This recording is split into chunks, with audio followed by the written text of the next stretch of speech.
மாவட்டத்தில் உள்ள சங்கரன் கோவில் சங்கர நாராயண சுவாமி கோவிலில் ஆடி தபசு தேரோட்டம் கோலாகலமாக தொடங்கியிருக்கிறது. இது குறித்தான கூடுதல் தகவல்களை நமது செய்தியாளர் விமலவேலன் வழங்கிட கேட்கலாம். விமலவேலன், வணக்கம். உங்க முழு விவரம். வணக்கம் ராதிகா.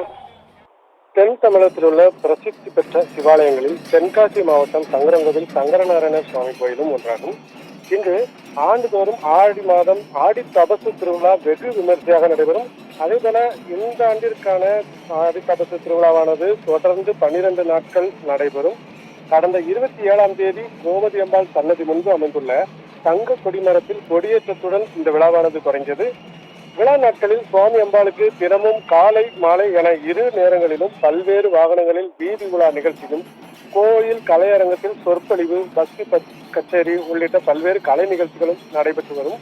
இதைத் தொடர்ந்து தபசு திருவிழாவின் 9வது திருநாளான இன்று ஆடி தபசு திருவிழாவின் முக்கிய நிகழ்வுகளில் ஒன்றான திருத்தேரோட்டம் நடைபெற்றது. இந்த தேரோட்டத்தை முன்னிட்டு இன்று சுவாமி மற்றும் அம்பாளுக்கு சிறப்பு அபிஷேக அலங்காரங்கள் நடத்தப்பட்டு திருத்தேர்களில் எழுந்தருளினர்.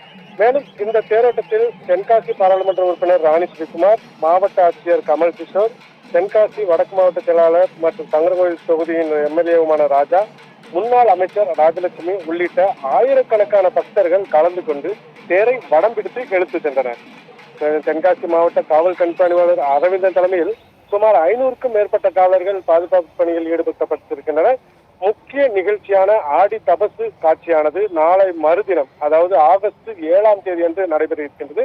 அன்று மாலை 6 மணி அளவில் தெற்கு ரத வீதியில் சங்கரலிங்க சுவாமி கோமதி அம்பாளுக்கு சங்கர நாராயணராக காட்சி கொடுக்கிறார். இந்த நிகழ்வானது ஆடி தபசு என கொண்டாடப்படுகிறது.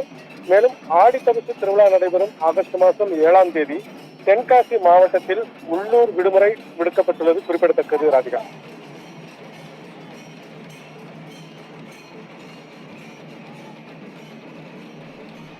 உங்கள் தகவல்களுக்கு நன்றி விமலவேலன்.